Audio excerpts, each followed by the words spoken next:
Hello, and today is our last lesson for this week, I believe.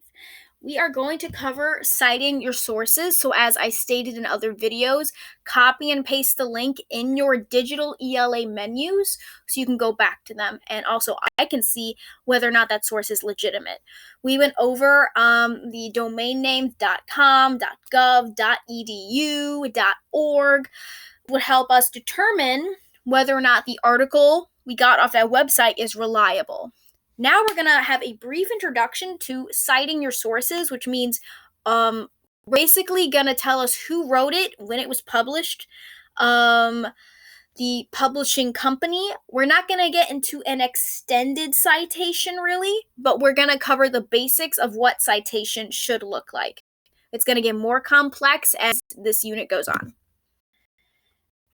Recording your sources.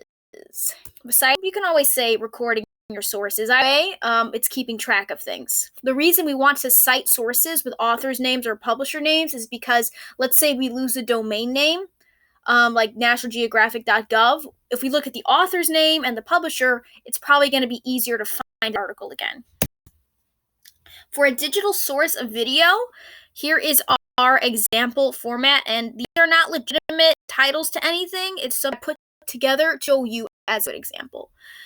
For our digital sources, the first thing we're going to put is the title of that video, period, the director, period, first and last name of that director, period, the studio publishing a source, the year made, and the medium.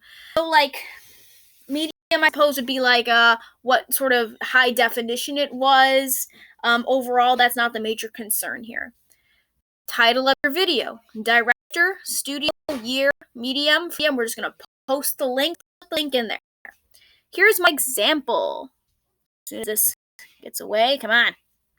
Fade.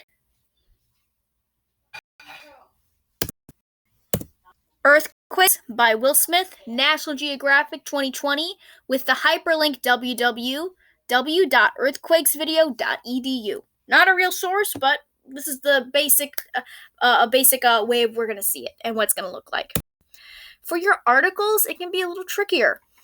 We have to really break it down. Again, this is not a real citation of any real article. It's just an example.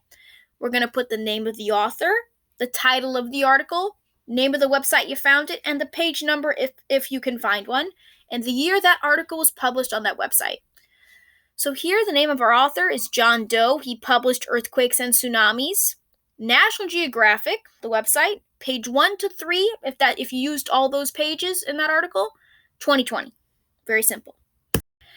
And last one, this one's a little trickier. So we're going to keep it very simple and leave it to the basics. Title of the chart, company or person behind it, year it was published, and the link. Here's the example, Earthquake Patterns from the Organization for Seismic Activity 2020, and the link www.earthquakes.gov. Again, not a real link, but it gives you the idea. So these will get more complex as we go along. This is just the basic introduction. This is the basics of what you should be doing. Digital sources, you can pause and look this over. Digital sources articles, pause, look it over.